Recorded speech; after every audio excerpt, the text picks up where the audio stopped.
This is a conversation with Jan Swafford. He's a composer of classical music as well as a writer. His biographies of Mozart and Beethoven are considered by many to be the best ever written. This conversation was a ton of fun for me, as music is a deep personal interest, and Jan is one of the world's experts. We talk about what made the great composers capable of producing the art they did, what's happening with music and art today and where it might be headed, and we also dig into Jan's music and his personal influences. I hope you enjoyed this one, and thank you for listening. Let's get right into it. I'm here today with Jan Swafford. Jan, welcome to the show. Thank you, Dan. Okay, so first question here. Handel was the first composer whose non-church music sort of stayed in the repertoire. And this happened when Beethoven was alive, for him to see it and really internalize this idea that a composer could become immortal, right? And for Mozart and Haydn, my understanding anyways, is that concept of immortality long after death and that their work staying is something that's really valuable to future generations. It wasn't as much of a part of who they were. So you could object to the premise a little bit, but I'm curious, how much was the idea of immortality core to who Beethoven was? Very much so, I think. Handel died when Mozart was 3 and Haydn was in his 20s. But I've never found a letter or anything of Mozart or Haydn wrote talking about the idea of a permanent repertoire that they're going to be part of. And Beethoven did. And when you consider yourself writing for the future as well as the present, and I think in Beethoven's case, more and more, he was thought of himself as writing mainly for the future. It makes you a different kind of composer. It doesn't make you better. It doesn't have anything to do with that. But it makes you more aware of yourself as, in effect, a historical figure. And Mozart wrote for, my line, I don't know if you remember this, is at the end of the Mozart, I said Beethoven wrote for humanity. He was writing for history and for the whole, as what he saw as the whole of humanity, which he was trying to serve with his talent. Mozart, I say, wrote for people. He wrote for people he knew. He wrote for friends. He wrote for publishers he knew. And what was happening right then, and this was a time in Mozart's time when most music heard was new music. That's the context in which he thought of himself, and Haydn too. And so actually, another point on Mozart. So in that biography, you have a quote here which says, "More than any other composer of his level, Mozart viewed human life and behavior almost as a novelist would. But in his case, his insight finally emerged as music, not just in opera, but in all music, founded on a fascination with the world and the people in it." So can you go a little bit deeper into that? What does it mean for Mozart to view human life as a novelist would? Well, I first noticed it when he was writing letters home in his travels, when he sort of broke away from Dad and was traveling on his own. He would go to a party and then write his father descriptions of the people at the party. And there's some of them really quite marvelous. They're very physical, or how people talk, or how people move. And you just see somebody, and the way he writes about them is almost Dickensian sometimes. He talked about one composer at a party who every time he was going to walk across the floor would lean back on one foot, hoist his belly up with his hand, and then advance forward. And it reminded me of a Dickens description of people. And he had a very wide circle of friends, everything from the aristocracy to tradespeople and musical amateurs and so forth. And he was fascinated by them all, and I think he identified with them all. This was not true of Beethoven. I think one of the reasons Beethoven came to opera kind of obliquely and a bit late is that the great model of what you should do with opera was Mozart at that time. But he knew, whether consciously or not, that he couldn't do what Mozart did because he didn't understand other people as well as Mozart did.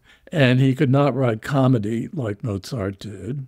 And Beethoven had to find a sort of higher, more ethical theme, and he finally found that in the operas of Cherubini that became his model rather than Mozart. So Mozart was just a guy who was totally involved with life and people, and I call him Mr. Joie de Vivre, and Beethoven was not Mr. Joie de Vivre at all. Yeah. Let's compare these two a little bit more. I'm wondering, if Mozart would have lived to be 70, let's say, and so him and Beethoven were actually contemporaries, would Mozart have followed Beethoven into the Romantic era? And the second part of this would be, would Beethoven have entered his heroic phase if Mozart was still alive? What do you think would have happened? I think it's a very interesting question, and it's actually the kind of thing I think about a lot. I mean, I think about the fact that if George Gershwin had lived into his 70s, he would have died the year the Beatles broke up. You know, what would that have done to him? If Beethoven and Mozart had been together in Vienna, I think it would have been, in some ways, incredibly fertile for them both. And at the same time, it would have been harder on Beethoven because Beethoven really didn't have any rivals. I mean, there were people who didn't like his stuff. There are always people who don't like your stuff. But he really didn't have any rivals because Haydn was still working when Beethoven showed up, but he was really getting near the end of his career as a composer. And the person that critics used to beat Beethoven over the head was Mozart, who had died a few years before. And if Mozart had still been around and doing what he did in his way, I think it would have been much harder for Beethoven to make his way.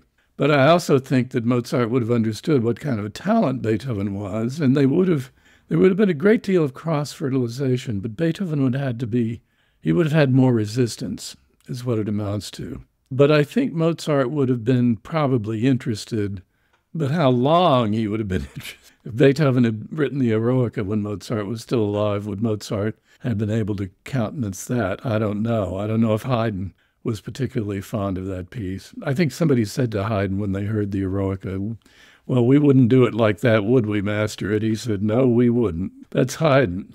But Haydn was a lot older than Mozart, of course. Yeah, that's the thing is you got to wonder if Mozart, he was younger, so maybe this would have been more influential on him, whereas I think that's true. Haydn would have known he doesn't have the life in front of him to really dive in. And so there's an incentive to sort of, poo-poo what the young are doing to kind of defend your own. I think there are traces of Beethoven influence on late Haydn here and there. His late E-flat Piano Sonata is an absolutely wild piece. And I always think of that piece as him showing these kids what he could do it too. Yeah, he was in London. He had much bigger, more robust pianos, Haydn did at that time. So he really got into the piano in a new kind of way. And meanwhile, he had this kid, Beethoven, who was writing very idiomatic piano music and very exploratory piano music. So I don't know, Haydn may have done a little bit. The symphonies, but keep in mind, Beethoven, when I grew up, what they taught you in music class was Beethoven created the modern idea of the symphony. It's not true. Haydn did. In the late symphonies, Beethoven simply picked up where Haydn left off and took it to another level, but nothing he ever did contradicted what Haydn was doing. And that's why I call Beethoven not a revolutionary, but a radical evolutionary. Yes. Revolutionaries want to overthrow the past and the present. Beethoven had no intention of doing that. Everything he did was founded on the past, but he took it very much in a new kind of direction with tremendous intensity and emotionalism and individuality and things like that. Yeah. You have on your personal blog a post that talks about this idea that genius is distinct from talent. And, sort of making the claim that to some extent you're either born with it or you're not. Oh, I wouldn't. It's not exactly what I said. Okay, yeah. I think to be a genius, you have to have enormous inborn talent. And talent, to a large extent, is inborn, though everybody's different. But that's not enough. I mean, if you have great inborn talent for music or painting, and you never take up music or painting, you're not going to be a great painter or composer. I think there's also a great deal of work and luck involved. In other words, talent, this enormous talent. I don't think you can be a genius without enormous inborn talent. And I think that's a delusion that a lot of people have these days, the sort of academic left. There's really no such thing as talent. That's complete nonsense. I've taught in conservatory, and you see talent all over the place. But then you have to cultivate it. You have to have good teachers. You have to be lucky in a way. You have to find encouragement in a milieu where you can develop the talent. And eventually, I think genius is an ability to not only surprise other people, but surprise yourself. And it is very much intuitive, but you still have to try. I think 90% of art is intuitive. You work in a kind of trance. But they're wild horses, and you have to keep them under rein. And a lot of that is talent and judgment and taste and experience. Okay, so I love this topic. I've got several questions on this. So if we take like Mozart and Beethoven, right? You have sort of like right in their wake, you have Mendelssohn, Schumann, Brahms. And let me point out that, to begin with, the two composers, one of them Mendelssohn and the other Schubert, wrote more original and lasting music in their teens than Mozart did. Yes, yes, yes. And that leads to a question. Well, Schubert's a special case because he died so young and like right at the peak of his powers, really. Like it's, I really wonder what he would have done with another even just 5 years. But what I'm wondering is for these others, and let's just take like Mendelssohn and Brahms, could they have reached Mozart or Beethoven's level under the right circumstances? Or did Mozart and Beethoven have some inborn talent that the others did not have access to? I think all those composers had enormous talent. They had the talent in some way. Mendelssohn didn't get better. That's his particular thing, I think. His late music is not necessarily not radically better than what he was writing as a teenager. Many people feel that Mendelssohn's best piece is the string sextet, or is it an octet? I think octet that he wrote when he was 16. Yeah. And he wrote the overture to Midsummer Night's Dream when he was in his teens. He never did anything better than that and more original. Whereas Beethoven, again, every genius is different. Beethoven was somebody who, when I first started the Beethoven, I said, you know, he didn't write anywhere near the volume and the quality of music that Mozart did in his teens. So maybe he didn't quite have that same level of talent, but I realized that's probably not true. He probably did. Beethoven concentrated on piano in his teens. He wanted very much to be a composer-pianist. And he didn't really compose all that much compared to Mozart, certainly. I mean, Mozart was writing operas from age 12. Nor did Beethoven reach the kind of maturity as a composer in his teens that Mozart did, but it's partly just because he didn't do it as much. As soon as Beethoven got to Vienna and studied with Haydn, you see this, boom, something happens. You look at what he was writing at 19, it was very promising, it was very interesting, clearly he had huge talent. Haydn heard this, he said, this kid is really something, as a pianist too. But he didn't have a sense of proportion, he didn't have, his timing was off. And then he got to Vienna and studied with Haydn and suddenly had an incredible sense of timing. Just how long do I do this? And how do I put pieces together? He just made, I mean, Beethoven had this capacity to make enormous jumps in a very short amount of time. And I think Haydn had, the year or so he spent studying with Haydn, I think was part of that jump into what became the beginning of his maturity. How important was his late period to his greatness? Because he's known as sort of like the romantic god or whatever, really for the heroic phase when he's doing the Eroica and the Fifth Symphony and everything. But it's like the late string quartets and the ninth and the late sonatas are really where he was like clearly achieving something that was, you know, no one taught him to do that. He was really on broken ground. So like, would he be who he was without the late pieces and just the heroic phase? For us, he wouldn't. The question I'm thinking about is how much did the 19th century and the Romantics relate to his late music as opposed to his middle period music. And remember that most of the pieces of his middle period, we call it the heroic period sometimes, but less than half the pieces he wrote, probably less than a third of the pieces he wrote in the middle period are really in the heroic vein. But things like the Fifth Symphony and the Razumovsky string quartets in the middle, the Sixth Symphony, Seventh Symphony very much, these influenced the Romantics tremendously. And remember, the Ninth Symphony wasn't played that much until the later 19th century, partly because it was so hard. I mean, in a way, the Ninth Symphony is so big and complex that you need a kind of modern conductor to handle it and put it together. And that kind of conductor didn't exist when he wrote the piece and for decades after. This idea of the virtuoso conductor is a product of the later 19th century, and only then did the Ninth really get pulled together and find its audience. It was played. Brahms heard the Ninth very early, and he was tremendously influenced by it. It's clear that Mendelssohn heard the late string quartets, Beethoven, and was influenced by them. But Schumann, I don't know. So and Rimsky-Korsakov in the late 19th century said he thought the late quartets were just a disaster, and the poor guy was half crazy and deaf, and he couldn't really do it anymore. And, you know, I think that was the opinion of a lot of people in the 19th century. So I can't say to what extent the late music influenced the 19th century as compared to the middle. I can't really say that entirely. Brahms, it did. I mean, the first piano concerto, the D minor, you cannot imagine that if you hadn't heard the Ninth Symphony in D minor. Yeah. But Mendelssohn, I think I see late Beethoven quartets in Mendelssohn at some point in his quartets, but maybe not those later ones. I'm not entirely up on all that. It's a very interesting question, though. So, well, you talked about the role of the virtuoso conductor. I'm actually curious about the role of the virtuoso instrumentalist. For example, Mozart, when he met Joseph Leutgeb, the horn player, it sort of like pushed the limits of what he thought you could do in a horn concerto. And to what extent, you yourself are a composer, do you feel constrained by what performers are actually able to play? Oh, absolutely. It's not a matter of constraint. It's a matter of knowing, knowing what instruments can do and what they can't do. And you can push that, but you can only push it so far.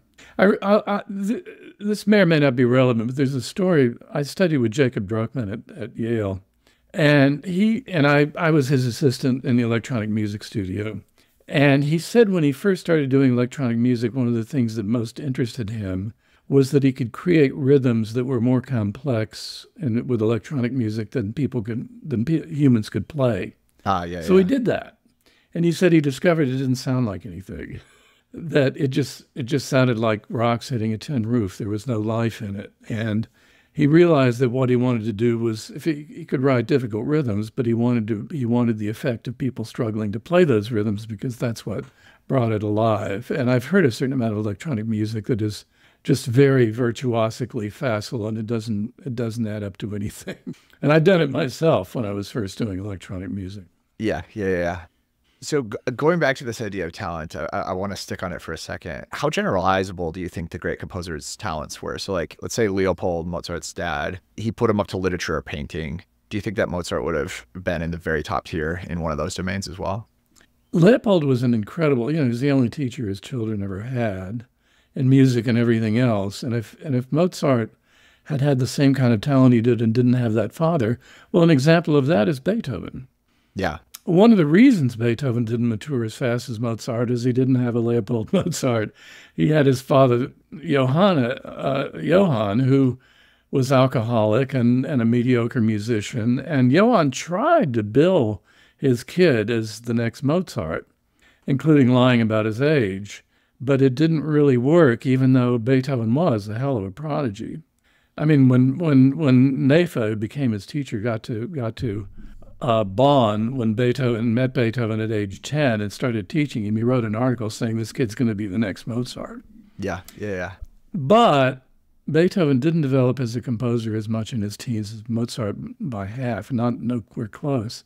And that's partly because he didn't have a Leopold. And nor did he, and Nefe was a good teacher, but not a great one probably. And Beethoven really is as much self-taught as anything, both as a performer and a composer. Whereas Mozart had his father, who was a skilled composer, by the way, and reasonably. He quit composing when he saw his job, Leopold's job became his son at a certain point. He quit composing. I think he just said, why bother? But he was a pretty good composer and pretty well known, and his hand appears on Mozart's manuscripts into Mozart's 20s. He would still make suggestions and even corrections. When Mozart was writing Idomeneo, he was in Munich and he was writing letters back and forth to Salzburg with Dad. And Leopold was making a lot of suggestions, and Mozart took some of them. Some of them his father at one point said, I hear this scene in my head. It's got trombones and it's, and Mozart did exactly what his father suggested. And this is Mozart's first great opera, but he was still listening to Dad when Dad had good suggestions. When Dad tried to run his life, that's when Mozart was beginning to break away. Yeah.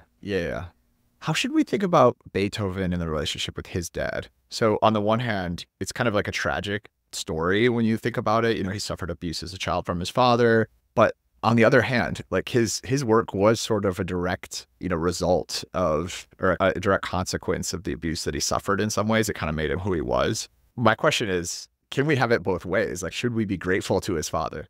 Well, his father gets a bad rap in some ways. He wasn't a helpless alcoholic until his wife died. After his wife dies, when you start hearing the stories of him being, found in the gut, rolling in the gutter and that kind of thing. He was alcoholic, but he was functional, and he was a respected, again, we're talking about Beethoven's father. He was a respected voice teacher in town. He did not have a good voice, but he was competent. He sang in the court choir. He was probably a decent voice teacher. And he did a lot to show his kid around. He had him play all over the area. He gave concerts in the house where they'd open the windows and people would gather outside and listen. And he found his son teachers. So he started him off kind of brutally, would beat him up and lock him in the cellar and things like that, which was probably the way he had been taught by his father. But his later teachers were not like that, and Beethoven had a very good teacher from age 10 on, which was Neefe. Though he didn't study composition or piano that much with Neefe, but still Neefe was a good and not a mean teacher at all. So it is, I think, partly you could say that Beethoven, when he was a kid, advanced in music at first because Dad made him, and then it became a way to get away from Dad and get out from under Dad. So Beethoven and Mozart both had dad problems, but very, very different dads and different problems with them. I mean, Beethoven was making the money for the family by his mid-teens, and he would give an allowance to Dad, who was pretty drunk by then. Yeah. So how do you think this turns out for Mozart? So, he wasn't really the suffering genius, but his music has a sort of like joyful happiness to it. Whereas, of course, Beethoven is very emotional, very fraught. I mean, there's a lot going on inside that head. Do you think it is a direct result of their life, or is it more the context under which, Beethoven was also a big fan of the Enlightenment and Napoleon at one point in time. And so which of these do you think was a bigger impact, sort of cultural influences or the direct result of their daily life? Well, a certain amount is just personality. Mozart had a kind of joie de vivre personality. And he had been one of the most famous. He was a showbiz kid. He was one of the most famous people in the world from about age 6.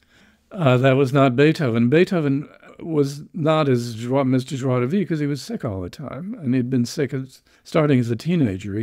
He had depressions. His gut was a mess his whole life, and meanwhile he was just a more emotional and intense person. I mean, as an artist, Mozart, to me, is the charmer and the seducer.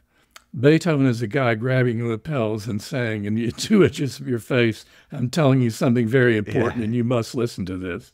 And that's a different artistic personality, which partly came out of their individual personalities. And meanwhile, Beethoven was not, I don't think, in his sensibility, he was an Enlightenment person very much, and he was a product of the 1780s, which were the revolutionary decade in Europe. It was the decade of the American Revolution and finally the French Revolution. And there was this incredible sense of new things in the air and human potentials with science and constitutional governments that were new in the world. And Beethoven was absolutely part of that. But he was not a romantic in his sensibility. He was an 18th century person. But I think it's very important. Beethoven's audience and his maturity were romantics. Yeah. So that leads to one of my old lines. It's something I discovered when I was writing the Ives book. There are 3 important things when you're an artist, and before the public anyway. 1 is what you think you're doing, consider yourself to be doing. 2 is what your audience considers you to be doing, which those can be quite different and even contradictory things. And 3 is your response to what your audience thinks you're doing. Because your audience may influence you. And I think Beethoven's audience, who were romantics, did influence him and did have something to do with the late music. For example, one of the critics, he read everything written about himself, Beethoven did, and he certainly read E.T.A. Hoffmann, who was an arch romantic, wrote fantasy stories that are still known and which are really quite fantastic. But he was also a composer and music critic, Hoffmann. And Beethoven read Hoffmann's things, which are now considered to be the foundation of romantic criticism of Beethoven. And he's writing things like Beethoven presses the levers of fear and the uncanny, and, all these qualities that romantics loved, and the bizarre. When Beethoven was young, his music was condemned for being bizarre. When the romantics got a hold of it, they praised it for being bizarre. And I think that came back. And meanwhile, 2 things. Well, he thanked Hoffmann. He sent a note to Hoffmann. He said, thank you for, I've really appreciated your writing about me. And there is a letter he wrote to a young friend of his that I found was sounding very peculiar. And I suddenly realized it is in the vein of Hoffmann's stories, which he had read by then.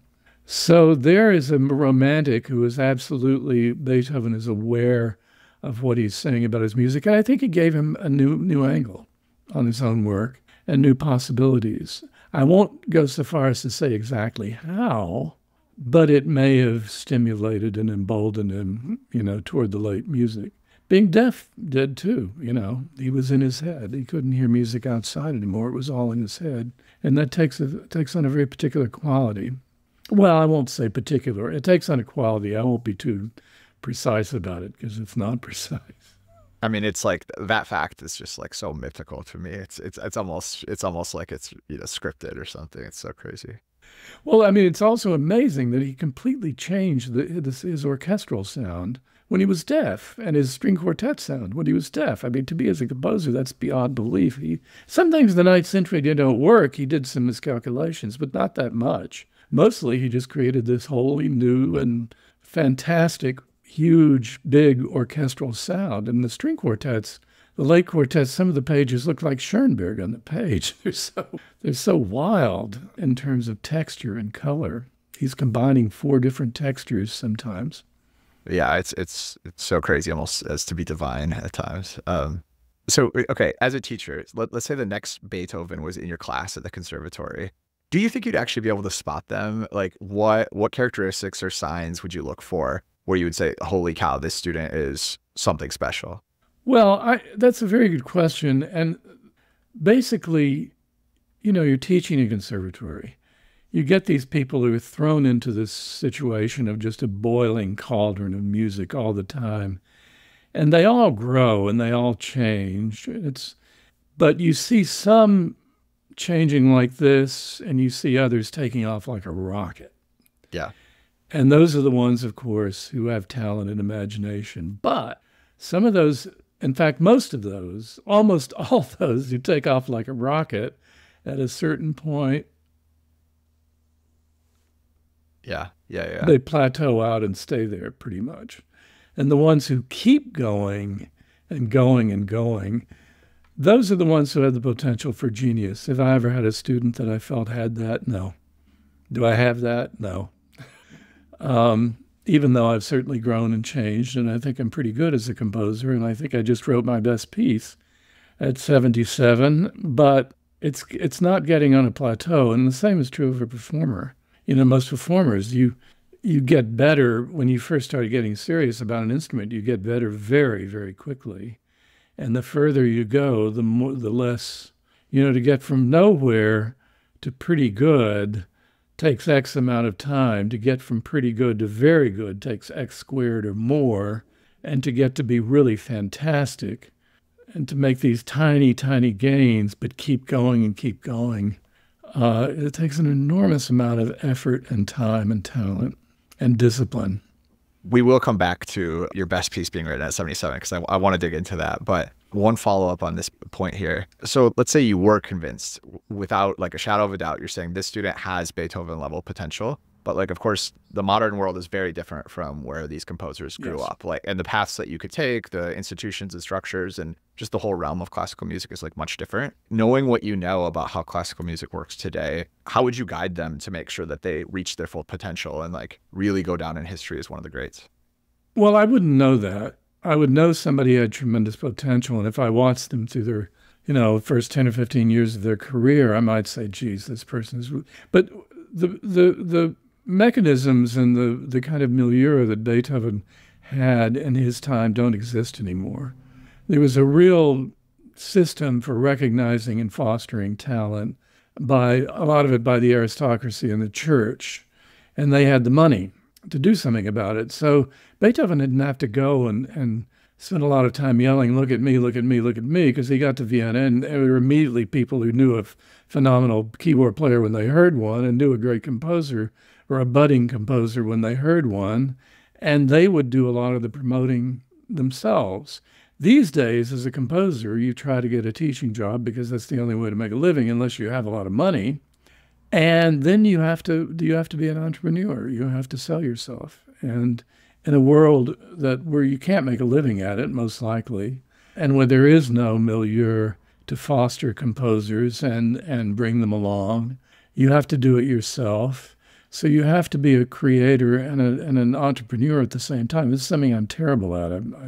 My careerist, I'm a terrible careerist in every respect. But I would tell students, and I have told students, you have to be a careerist. You have to, one way to do it, one way a lot of composers do it is form groups of composers and give concerts. And those groups are popping up and disappearing all the time, but some stick around. And that's one way to get noticed. And I tell people to make friends with musicians and write music for them that will make them sound good and that they'll like. If you have a really good musician on your side, especially a prominent one, then that's going to make a huge difference. And those are the mechanisms. Or you can do what one composer I know does, which is send you his music and then call you about every 3 weeks to hound you about it. And I say that because the guy I'm thinking about, it worked. Even though I don't think much of his music, somebody was telling me about this. He said he sent him his piano concerto, and he would get a call like clockwork every 6 weeks. And every time he'd have a new idea about how to do it. Oh, I can hire some ringers, or we can do this, that, and the other. And I kept saying he conducted a college orchestra who couldn't begin to play this piece, and this went on for a couple of 3 years. And that guy eventually had a certain amount of success because he just was absolutely relentless in promoting himself. And certainly somebody like Philip Glass, that's exactly what he did. He is a brilliant self-promoter. Yeah. Actually, just generally, what do you think of that sort of the role of the aristocratic patron and the church in just 18th and 19th century art more broadly? I feel like some people don't like it because it sort of made composers like subservient to this ruling aristocracy. But on the other hand, like what you're describing now doesn't necessarily sound like it's fostering more innovation or necessarily better for artists. So like, was there actually something quite right with the aristocratic method of going out and funding young artists? They had money, and in some cases they had taste. I mean, Vienna was interesting because the aristocracy was pretty superficial. And the aristocracy all over Europe were often quite superficial, though some of them were very smart, but they often competed with one another, and music was status for them, and having a kind of a stable of musicians and a stable and composers you were fostering. This was status in the aristocratic world. And meanwhile, they had a whole lot of money. It was changing, though, in the 19th century. By the middle of the century, the main way you made a living as a composer was publishers. Music publishing was taking off in Beethoven's lifetime. He was the first composer to be published. All of his music pretty much was published from the beginning. It's partly because there were innovations in engraving and things like that that made it much faster and cheaper to put music out. But also there was a growing audience for music, middle-class audience, and Beethoven's music contributed to that. But remember, Beethoven was not played in public that much. Chamber music was never played in public. Piano sonatas were never played in public in Beethoven's lifetime. His string quartet that he was associated with, run by a guy named Schipazzi, were the first quartet in Europe to do a public subscription series. And it didn't last that long. They mostly worked for aristocrats. And there were public concerts of orchestra music in Vienna, but there was no standing orchestra at all in Beethoven's lifetime. So if you wanted to put on a concert, you had to scrape together the orchestra yourself and pay them. There were some concerts in the park and things like that in the summer. Our notion of a concert life didn't exist. It was mostly private music enthusiasts.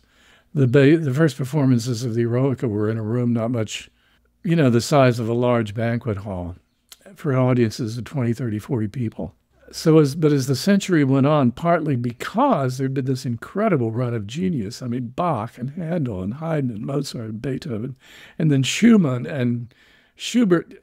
Music just boomed in the 19th century, and it became profitable to publish it, and publishing was much more cheaper and easier.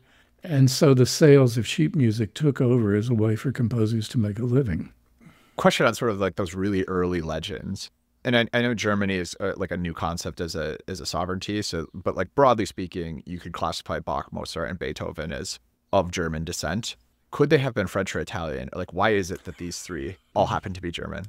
Well, they could have been. They would have been different composers if they were. Just would they be who they are today, though? They might have been great composers, but again, a certain amount of his luck.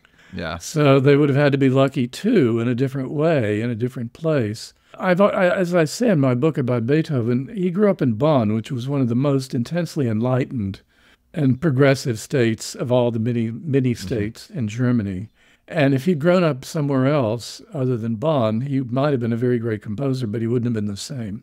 He wouldn't have been as inculcated the same way with Enlightenment ideals, to which he was, Beethoven was told, you have great talent. It is your duty to use that talent to benefit humanity. That is your task. And he stuck to that to the rest of his life. And that's an Enlightenment idea. So all these people, if they'd been French again, might have been, but they would have written French music because there wouldn't have been any alternative. You don't grow up in France and write music that sounds like German music, by and large. I mean, that's sort of what Berlioz was accused of, and he was pretty Germanic for a French composer, but he was still basically French.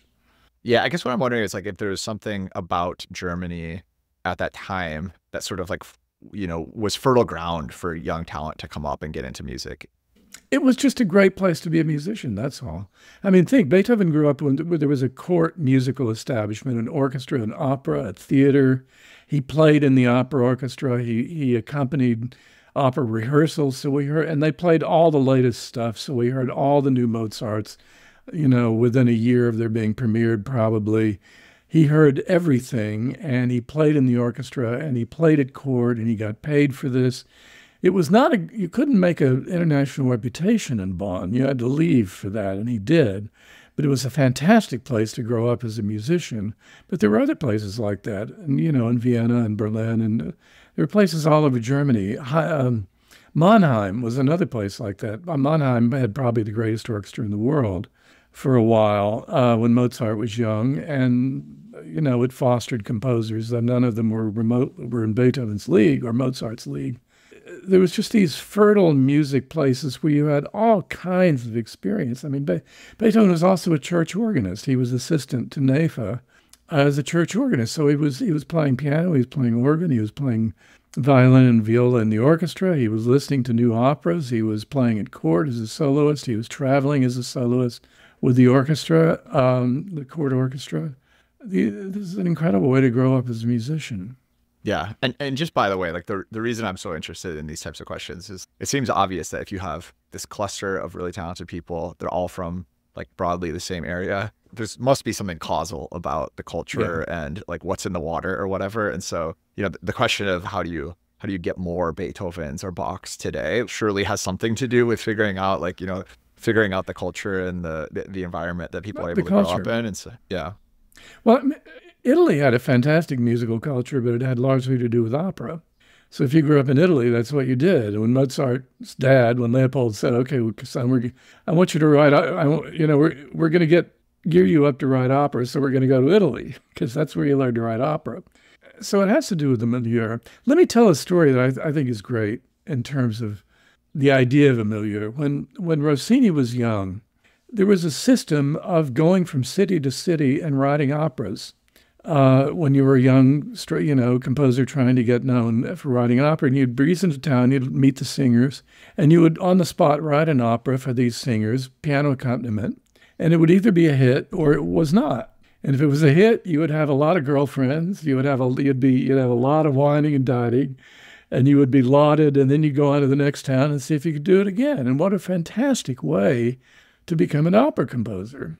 Though of the people who went through that system, and there was only one Rossini. I mean, I don't know if anybody else made it great, and that had to do with his particular talent and gifts and luck.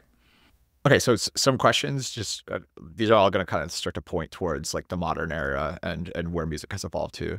So why do you think it is that different art forms evolve together? So 20th century, you've got Picasso, Serialism, they're all kind of making the same point, but then in literature as well, you've noted before that Faulkner was influenced by Einstein's relativity and Freud. And it seems like there's this macro zeitgeist that kind of catches everybody. Why is that? Why does all art seem to move together?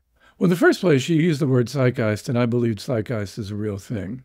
It's a temperament. As you said, I think Faulkner was influenced by Freud, but I don't know if he ever read Freud. I doubt it.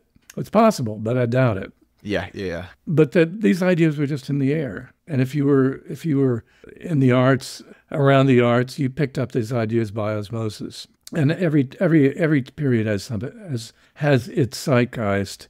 And somebody like Beethoven was so powerful is that he changed the zeitgeist. But first, he became part of it. He grew up in the Germanic tradition of mainly Haydn and Mozart, and then and Bach and Handel. Handel was the only composer Beethoven considered his superior, by the way. He considered others as equals, but not as superiors. But the romantic zeitgeist was something he kind of, I think, gradually absorbed. But meanwhile, what he absorbed was the 1780s, the zeitgeist of the Enlightenment and the Revolutionary Decade. And I don't think that any artist completely escapes the zeitgeist, though everyone responds to it in their own way. Somebody like Charles Ives, who was writing music, was so strange in the terms of his time, and he was so independent because he had to be. He was still very influenced by the ideas around him and very much by the idea of evolution, which was the big, fat, intellectual, scientific idea of the era. But it also applied, it was applied rightly and both rightly and wrongly to sociology as well. So much of Ives had to do with the concept of evolution, whether he put it that way or not. Evolution in the arts and in humanity and the human spirit. I don't know what Jung would say about all this in terms of the zeitgeist and the world spirit and things like that. I just think you're influenced powerfully by the things around you, and you can't help it because that's what's around you. And you begin by imitating. You begin as an artist by imitating, by and large. Mozart was a phenomenal mimic. He could breeze into a town, listen to the local composers, and start writing in their styles right away. But that's something he had to get beyond.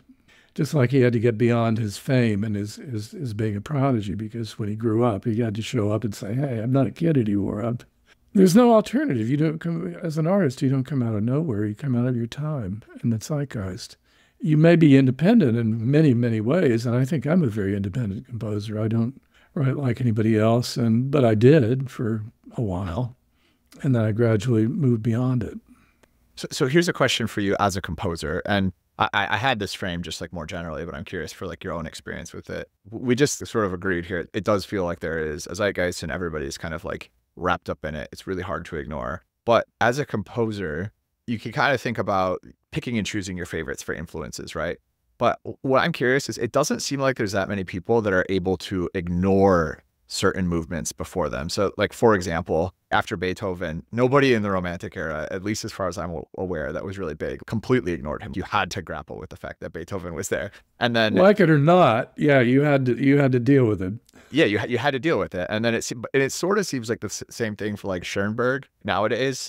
I don't know, maybe some people do ignore him, but it seems hard, at least, for people to just kind of move on. And no one is just going back and saying, I'm just going to write in the style of Mozart and Haydn. So why is that? Well, because you've had sounds in your ear that are not Mozart and Haydn, and unless you're completely dishonest, you can't pretend that you haven't.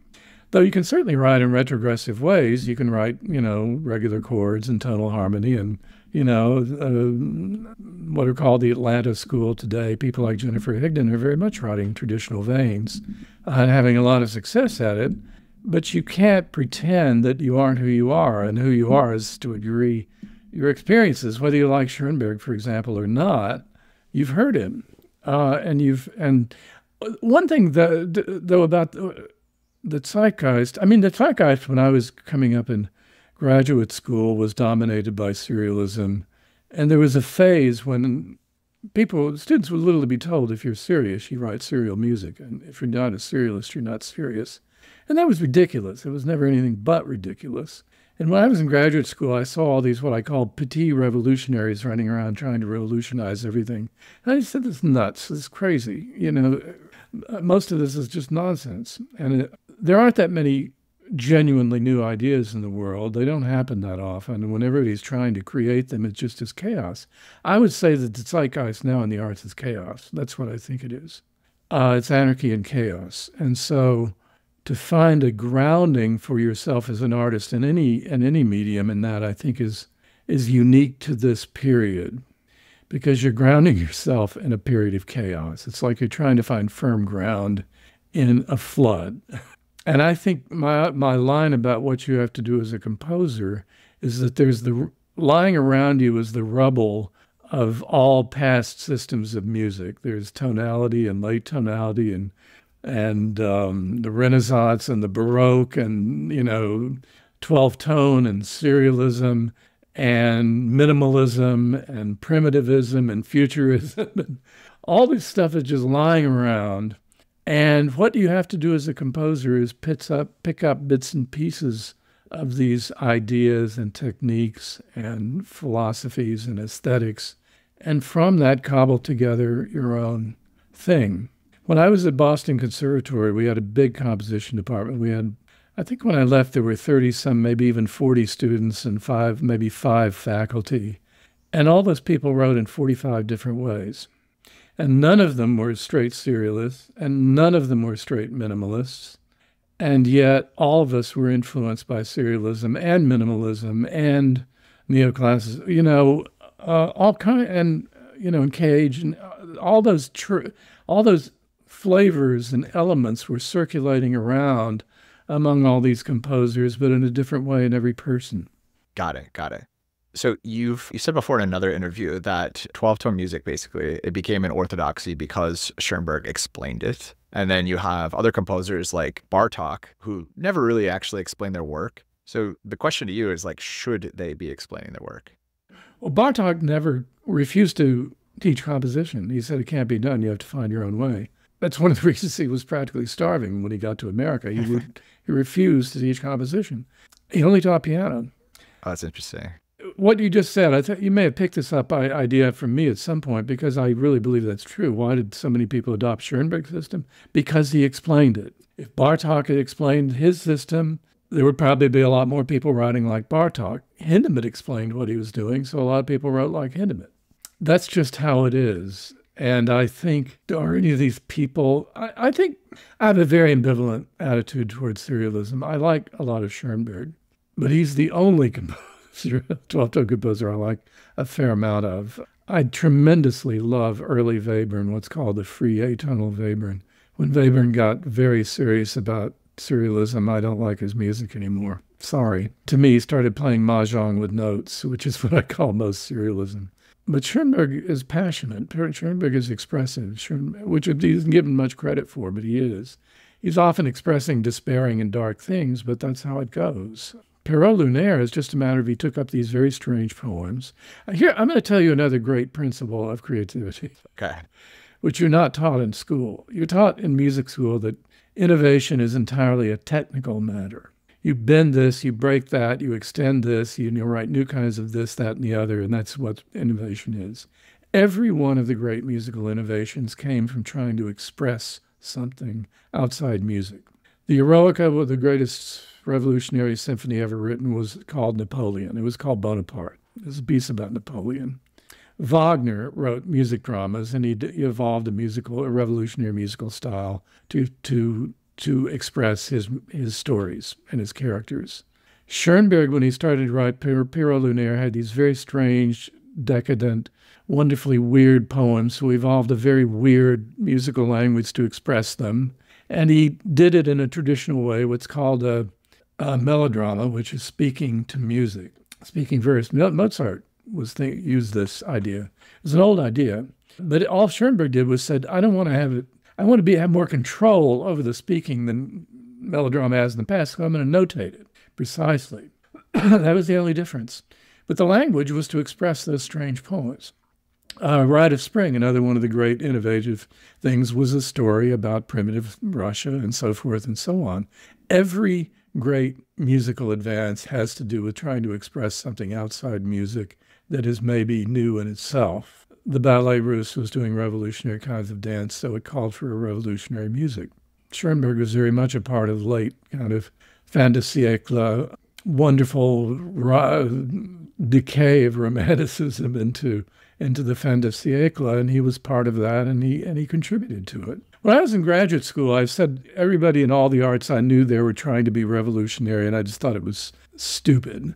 A lot of people in graduate schools at that time were writing as if they were writing serial music in 1918 or 1922. And I also said that is idiotic. It pretends that music is just technique and it has nothing to do with its time and place in the world. And that is stupid. It's not true. And it's ridiculous to try to write as if you're a German for American, 22-year-old graduate students to write music as if they're Germans in the fin de siècle in 1919. Yeah, yeah. It is foolish, and that's not how art works. It's not how life works. Wait, so on this, for composers, you did mention that, at least lately, some of the strategies that people have used to get their work out there has been collaborating with other composers. All of the greats, for the most part, they all did this solo. Why is it that there aren't No, any? it's not true. Schoenberg founded the Society for the Private Performance of Music. There were private concerts where critics were not invited. It was all by invitation. So he did sort of have a group. And, he had his students, Webern and Berg, who were brilliant composers whom he fostered. And they had their little group, and they had some other people involved. And so you can say that's the first case, maybe, of a composer forming a group. Certainly Brahms would never have done anything. Yeah, so I guess the question just is like, okay, so before Schoenberg and the 20th century, why were there no teams? Everyone did this solo. Why didn't we have, a group together or a duo or something like this? Well, there were certainly affinities. I mean, Schumann was associated with Mendelssohn and against Wagner and Liszt, basically. And Wagner and Liszt, and to a degree Berlioz, who was older, they were a bit of a team, but they didn't do concerts together. Yeah, you were your relationship was with publishers, really, and performers. And you made your career as an individual, but in the 19th century, you tended to be affiliated either with the Brahmsian strain or the Wagner-Liszt strain. You were either writing program music like Liszt, in the vein of Liszt, or in the tradition that Liszt invented. He invented the tone poem.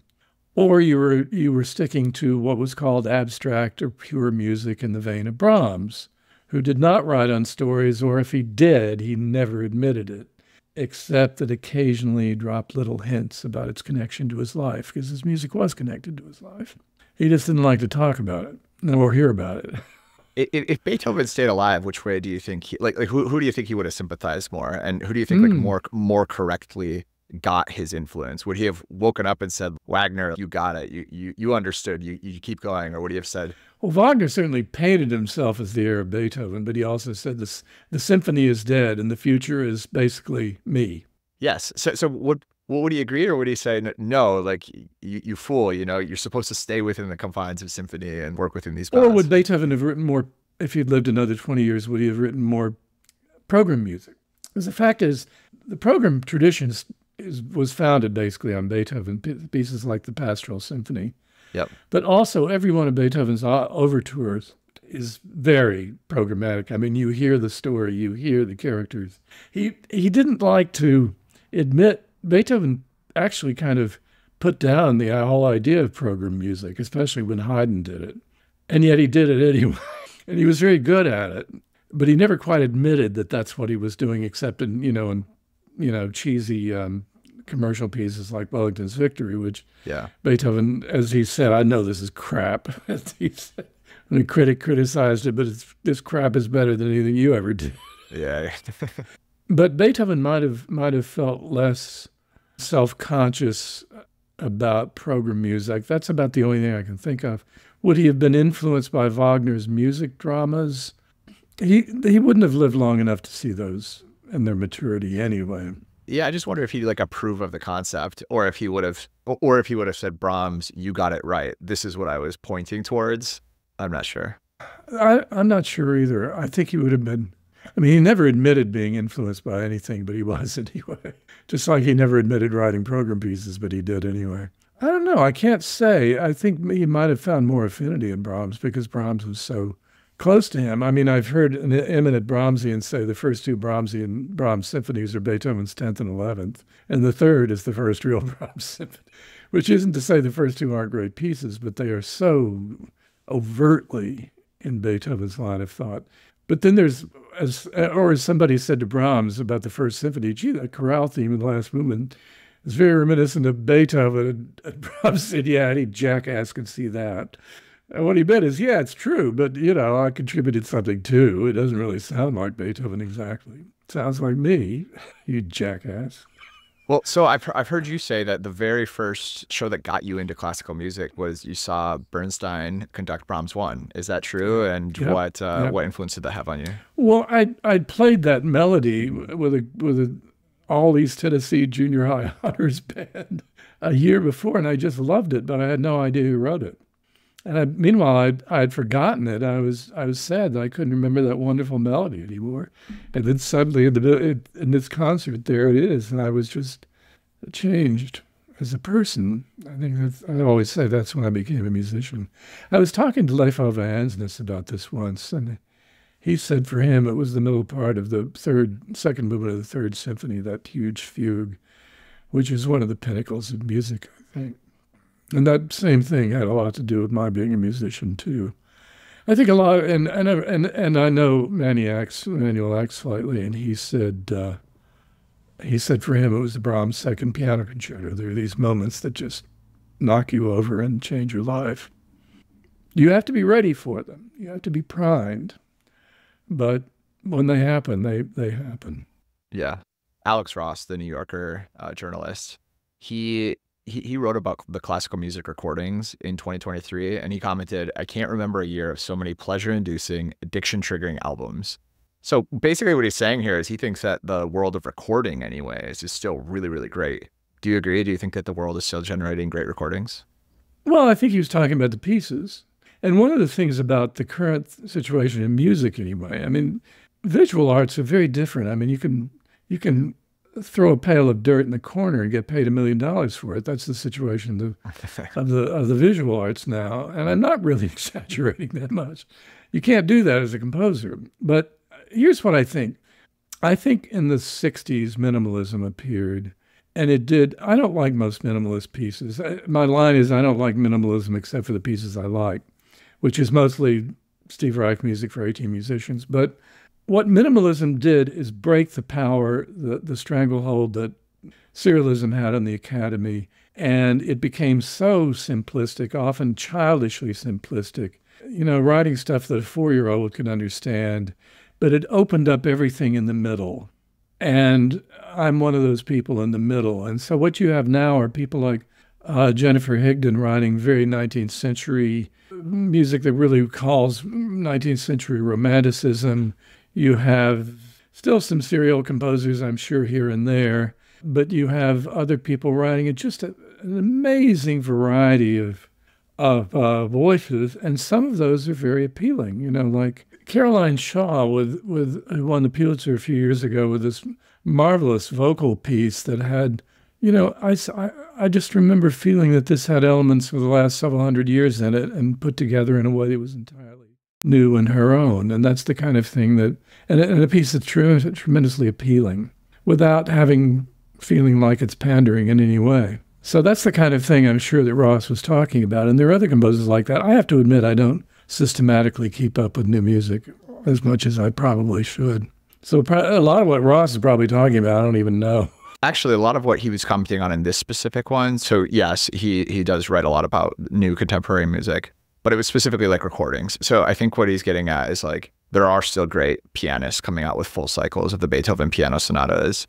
There are still great string quartet recordings coming out of some of the old repertoire. And it does seem like, at least in his view, this is kind of surprising because classical music as a whole, the narrative is revenues are down and people are less interested.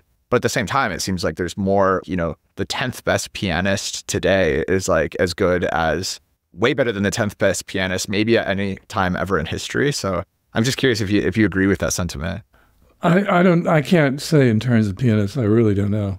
Not knowing what Ross is talking about, I'm not sure I can comment on that, except to say that there's this huge stew of stuff going on. It's a great time to be an anarchist, and I call myself politically a right-wing socialist and creatively an anarchist classicist. And because I believe the classicist side of me wants to be things just so, and to try to write music that sounds like it wrote itself, which is what I think the classical period was trying to do. At the same time, I'm a bit of an anarchist, and I'm comfortable with that. And in a way, it's a great time to be an anarchist because there is no way to write music. There is no technique. You have to make your own technique. And you may draw on previous techniques, But just to draw blankly on serialism these days, I think is anybody still doing that? I don't know. I mean, there are many other things are involved with that. One of the reasons that serialism triumphed after World War II was that it was an antidote to chaos. The composers felt that it was a rational system of composition that spiritually was an answer to the chaos of two world wars. And after World War I, Schoenberg turned to 12-tone, which was much more organized, and Stravinsky turned to the neoclassic style, which was much more constrained. And so you can't leave those things out either. But there's no, I'm wandering again, but I think this is all relevant. I'm wandering away from what you said about Ross to another issue, which is that I think the deconstruction movement of 20 or 30 years ago had, to me, a disastrous influence on art because it said the reader is superior to the writer, and any cockamamie thing you want to say is perfectly legitimate if you can manage to get tenure for it. And I think that in an era when there are no longer any agreed upon standards of what's right and wrong and good, let's forget about right and wrong, good and bad in the arts. It creates a situation we are in right now, which is the general critical opinion that you see everywhere is nothing but what justifies art is politics. It is saying the politically correct things that make you a worthwhile artist, and that because what else is there? You know, what is the wonderful black poet the young woman who read at the inauguration of, she came out of Harvard. What is her name? And the comments I've heard about her is she's going to write about the black experience and black suffering, and as if writing good poetry doesn't have anything to do with it. And you know, I'm of the school that I think Joseph Brodsky said once. He said, I'm paraphrasing, the artist's main responsibility in society is to write well. And if Beethoven wrote a symphony called Bonaparte, and that was very significant in a political sense, but if the notes weren't great, it wouldn't make any difference. If your words aren't good, if your notes aren't good, it doesn't matter ultimately in the long run how correct your political sentiments are. It's not going to last. But the way that is being judged now critically and academically has almost entirely to do with politics. And I don't like that. And I've written pieces that have to do with contemporary politics and pieces that don't, and I think they're both perfectly valid. I'm not saying you shouldn't write about contemporary issues. I'm saying that is not ultimately what makes a difference. What makes a difference is how good you are and how good your notes are. So you've been in the artistic creative community for a while now, and presumably have seen like a little bit of shift in the zeitgeist over time and have a feel for it. What is your prediction for the next 10 to 20 years? Do you think we'll get out of this rut, or is art as a sort of a political device? Well, chaos isn't if I'm right that we're in chaos right now, chaos isn't exactly a rut. It's an anti-rut. And I have no predictions for 20. I really don't know. I don't think anybody would have predicted minimalism until it happened. And minimalism really changed music. I think, even though I don't like most minimal pieces, I think it did music a great service because it opened up the whole range of musical possibilities as something you could do and to be taken seriously for. And I think, other than the continuation of the anarchy that we're living in now in arts, and maybe in politics too, for all it seems more and more, I can't see. Let's put it this way: I can't see a unified technique of composition coming along that will become standard. I don't think that will ever happen again. I don't see a unified aesthetic coming along, which a great many artists adhere to.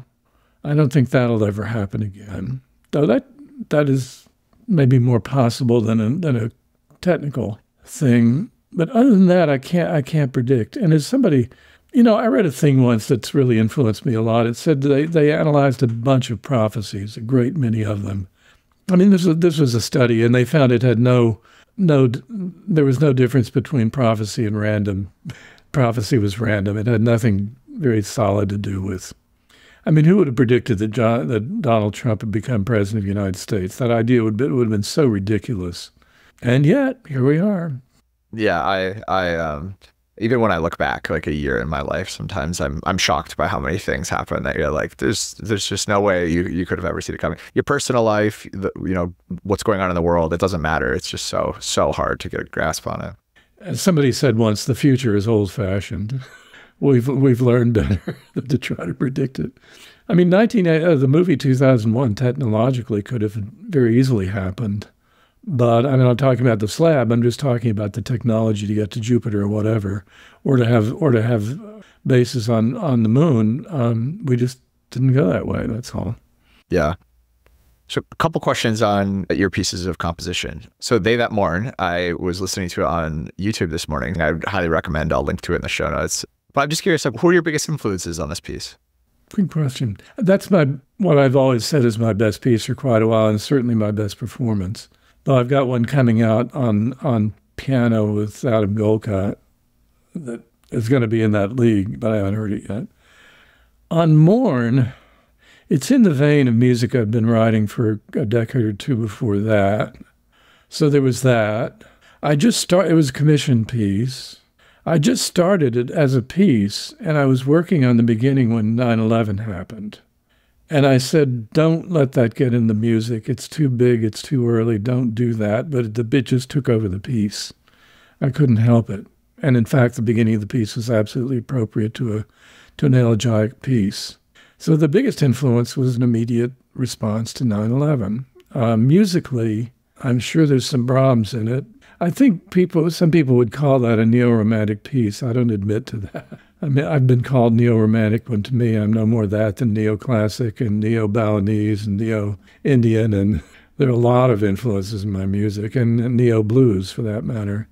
I think jazz and blues have had a lot of influence on my music.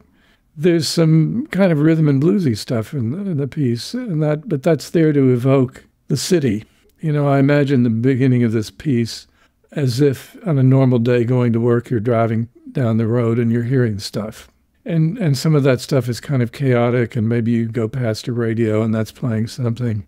That was my image for the early part of the piece. And then there's a catastrophe. I mean, part of the idea, the latter part of the piece, is that mourning is both public and private. And there are a number of feelings involved in mourning, some of which is fear, and some of which is rage, and some of which is sorrow. And all those are part of mourning. But also the public part has to do with maybe religion and maybe hymns. And the piece ends very much with a Jewish friend of mine was listening to it. He said, "My God, that's a cantor." And I said, "Yeah, that's what it is." Because that's what seemed to me right for the end of the piece, that kind of emotionalism. But again, in a kind of formal sense. And I have to say, I heard a cantor on radio once in my life, maybe 30 years ago. I've never heard a cantor since. But it made a big impression on me, obviously. So the influences are things like that rather than classical music as such. What about this new piece? So you're writing it at 77. That's impressive in itself. But what makes you so confident that it's one of your best? Tell us about the influences. It goes back to ideas I was working with already in my 20s. And yet, what I've been saying for years about my music is that I wanted to reclaim the wildness of the music in my early 20s. I wrote a 100-page wind ensemble piece that is just absolutely waves of notes all the time. I guess technically you could call it a sort of 60s, 70s tone color piece. And at a certain point after that, I said, I've got only a certain number of notes in my life, and I'm using them up too fast. And I cut back, and I said, I just want to be expressive. Whatever I do, I'll be expressive. So I really began to write a much more contained, and in some ways music more related to tradition, more overtly. And these are the pieces that some have called neo-romantic, though they're also very much involved with Beethoven and Brahms and Balinese music and on, and jazz and blues. But I said that I want to get back to that wildness, but yet know what I'm doing, and that's exactly what I did in this piece. But I just told myself that that's what I wanted to do, and then I waited to see what happened, and what happened was this piece in which I use these ideas that go back to my early 20s, but they're much, much more controlled. I'm much, much more aware of what they're actually going to sound like when they're played. I'm writing big masses of sounds sometimes, but I'm aware of what's going to happen when this happens. I learned a very great deal from Beethoven's sketches. And one of the things you learn from Beethoven's sketches is to let it be bad, because what Beethoven did very often in the sketches, you would see a patch that is just dismal, and he knew it, and he'd go back and change it. In other words, a lot of very great music starts off as bad music, and I had to fully absorb. I think when I was younger, I thought music was either all good or all bad. No, that's not how it works. So I have more control as a composer, and that's one of the reasons it's my best piece. And even though I'm using ideas that I worked with before, it's in a whole different context, and this piece just doesn't resemble anything else. And yet, even though to me it is a piece that sounds unique, it is very much its own voice and its own world, and that's hard to do. I was finding harmonies that I'd never heard before, even though technically there is no harmony that hasn't been heard before. But in a way, the harmonies are new. The way the piece is put together is kind of new. And I'm not somebody who puts newness and innovation on a pedestal. I think that's a virtue, but not the only virtue. That's one of the things about a lot of modernism, that innovation was the only virtue, and that I find that foolish too. It's a piece that doesn't sound like any other, but still sounds like me and still sounds like a real personality. I think it was headed toward the frost, stopping by woods on a snowy evening. I had that idea early on. And that and the image of late autumn in New England, this sort of beautiful gloominess after the leaves are gone, really influenced the feel of that piece. And I find it kind of nicely dark and eerie. Well, I very, very much look forward to it. Please do send it to me. Are you musically trained at all, or just an enthusiast? No, just an enthusiast. Well, people like you were what made 19th century music, these enthusiastic amateurs, whether they played or not. One of Brahms's great friends was a surgeon, Billroth, who's still very famous for his innovations in the 19th century with anesthesia, and he was an amateur viola player. He knew a lot about music. And these were typical of people. One of the early great critical articles about Brahms was written by a doctor, or actually he was a lawyer, I think. But these were amateurs who knew a lot about music, who were terrifically enthusiastic about it, and they were Brahms's audience. And they were mostly politically liberal, too. The political conservatives liked Wagner and Bruckner, and it's interesting because the conservatives liked the more radical composers, and the politically advanced liked more conservative composers. Yeah, that's backwards. What I found crazy interesting, though, is like, I don't know how easy it would have been to get into this without the internet and technology solo, right? Without some people I knew in my life who were there to like teach me. But it is so easy on the internet. I mean, the amount of great recordings on YouTube, the amount of like lectures that are available for free.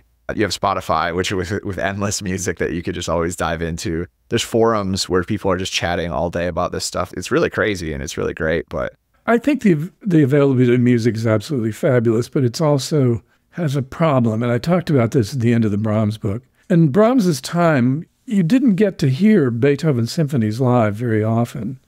How you got to know them was somebody playing them on piano in the parlor or playing the four hands. And there was to go hear an actual get to go and hear Beethoven's Ninth was so special in the 19th century. And to hear a really good performance, that's something that only happened to you a few times in your life. And that specialness was part of the meaning and value of the music. It's not special anymore.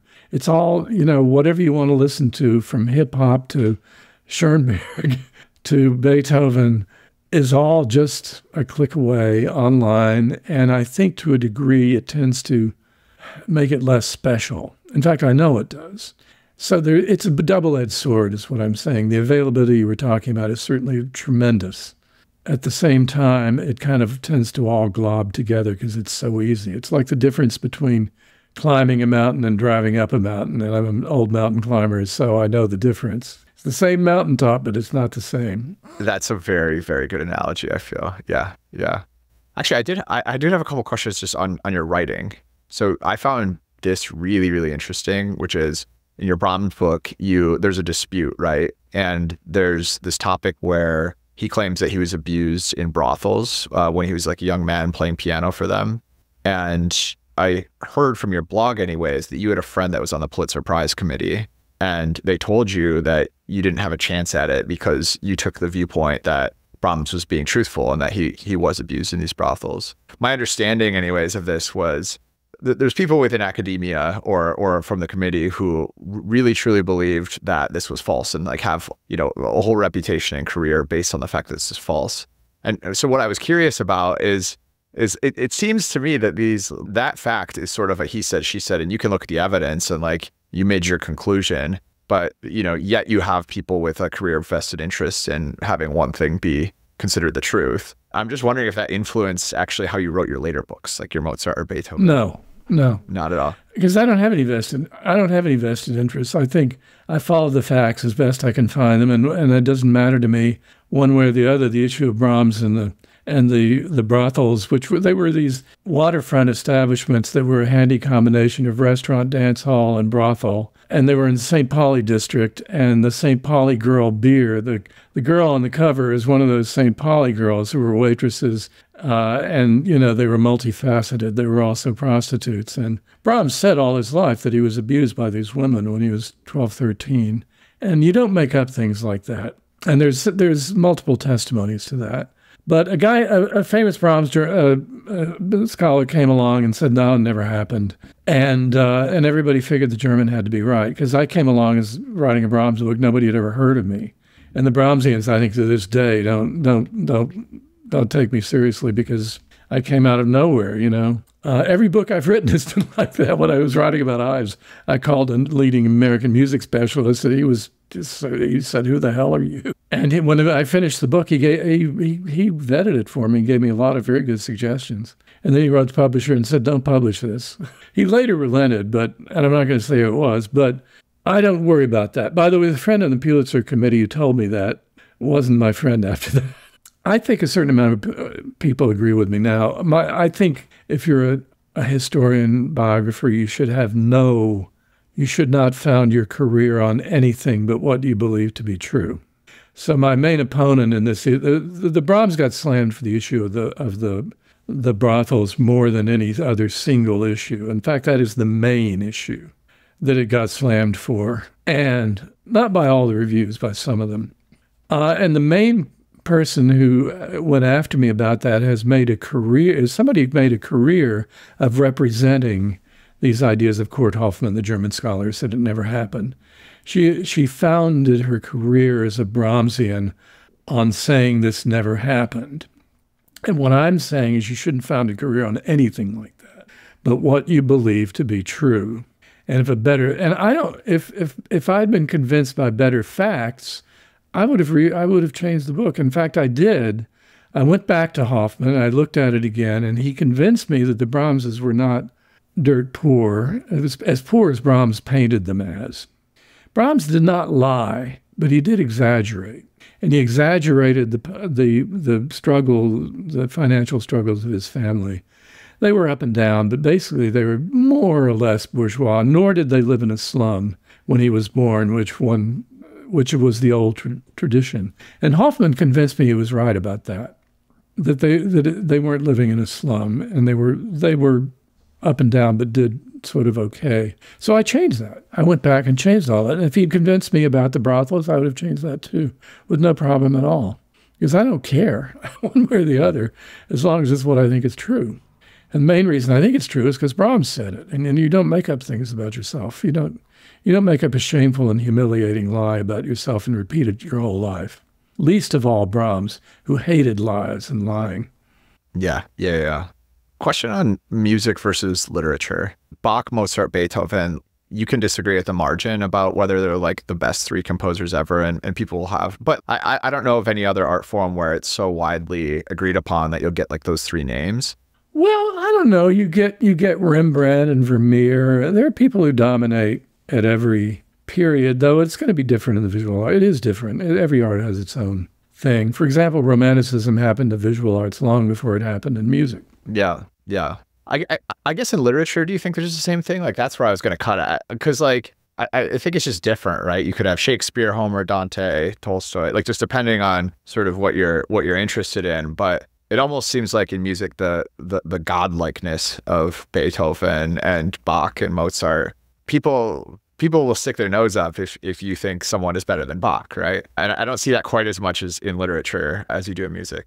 Or in visual. No, I think there was a sense in the 19th century that's like Beethoven has sucked all the air out of the room. And what the hell do you do now? I mean, that's certainly what Schumann thought. I wonder if there have been any artists like that. Was Michelangelo like that? Did people tear their hair after Michelangelo and saying, who can do anything after Michelangelo? I've never heard that happened, so it is an interesting thing. I mean, so the arts are different. I think Schoenberg, as a composer, said, I'm just doing the kind of thing Picasso and Picasso and the other contemporary artists are doing. It's the same kind of thing, but somehow music's different. People are more accepting of abstraction, say, in the arts than they are of serialism in music. And that's probably because the difference between visual and hearing things and seeing things somehow. I don't know any opinion about that, but they are different. And it affects how fast things get accepted and find an audience. Things do change. I mean, I think audiences are much more willing to listen to Schoenberg. I heard Mitsuko Ushida get a standing ovation for the Schoenberg Piano Concerto at the Boston Symphony, I don't know, 20, 25 years ago. And when James Levine came in with Boston Symphony, he did a whole Schoenberg and Beethoven year and filled the house a certain amount of the time. So, and I think film has helped a lot. There's a lot of wonderfully strange music in films, not always with horror movies, but sometimes. And I think it's changed. It's changed people's hearing in a good way. Maybe they're able to take in. Yeah, that's a good point. This kind of comes back to the internet thing too, as well. Like, I think there's more accessibility. It's easier to go on the internet and like read someone raving about Schoenberg on a YouTube video and explaining to you why it's good than it is to pick up a record if you don't have any background, put it on and say like, what the heck is this? Maybe there's something there. And these forums that you probably know and I don't, where people really talk about this stuff all the time. And I don't tend to keep up with those forums. What I do is go on to Amazon and I periodically Google myself, which just to see at random what people out there are saying. But other than that, I don't, you've been influenced by people talking about these things, and I probably should go into that more. It's very interesting. Are you talking about things like Reddit and things like that? Yes, there's a Reddit classical music page, and then there's a site called Talk Classical. Both of them are very similar, but it's just people talking about classical music pretty much every day. I think it's a great thing. It makes it super accessible. Like, if you don't have people that are directly in your life that are really into it, right? It's great.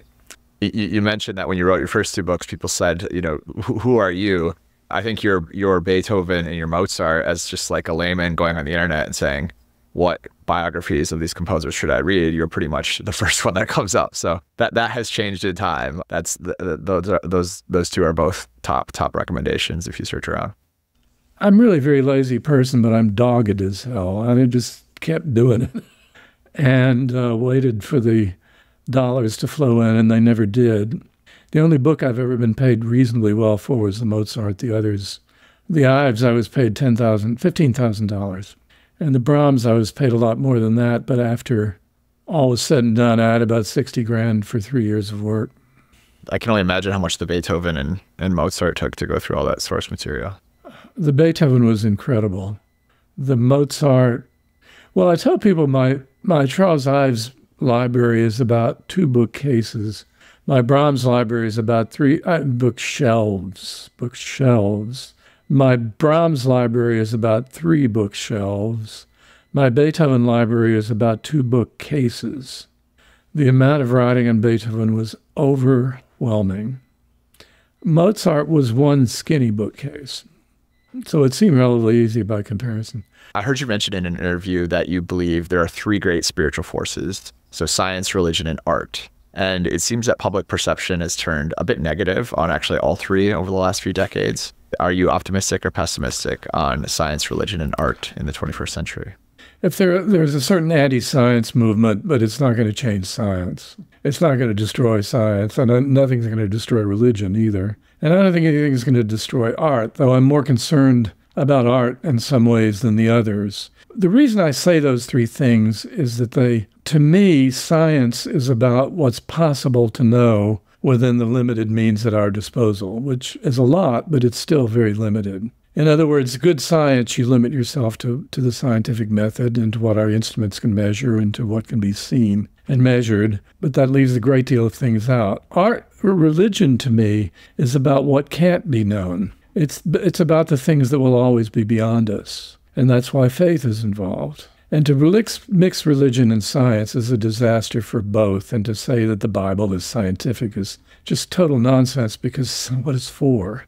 And art is somewhere in between those. Art is about emotion, and it makes use sometimes of science, it makes use sometimes of religion, it makes use of spirituality. But it's the emotional inwardness in the human spirit that animates art, and it draws on those other two. So in a way, I see it in between those two in a very important way. The trouble is that a lot of art is not trying to do that anymore. It's not trying to exalt the human spirit, as Faulkner put it, as the main goal of art. It's trying to make a buck and to be famous. That's why I dislike Andy Warhol intensely. For Andy Warhol, art was something that made you rich and famous. That's what it was about. And it was a con game in that direction. And I don't think that's what art is about, or should be. But a great deal of art these days is, because especially in the visual arts, you can make so much money. All you have to do is convince people that you're important, and the millions can start rolling in. And it doesn't have anything to do with whether you make people's lives any better or whether you amuse them or exalt them, or it doesn't matter, because you get the bucks anyway. And in the case of academe, if you can get a job at a school, you can be completely indifferent to the effect of your music on people and still get tenure and have a pretty nice life. Well, Jan, you've been extremely, extremely generous with your time. I had just a blast with this one, honestly. I did too. So thank you so much for your time. I really appreciate it. I always appreciate running on about these issues because they're terrifically important to me.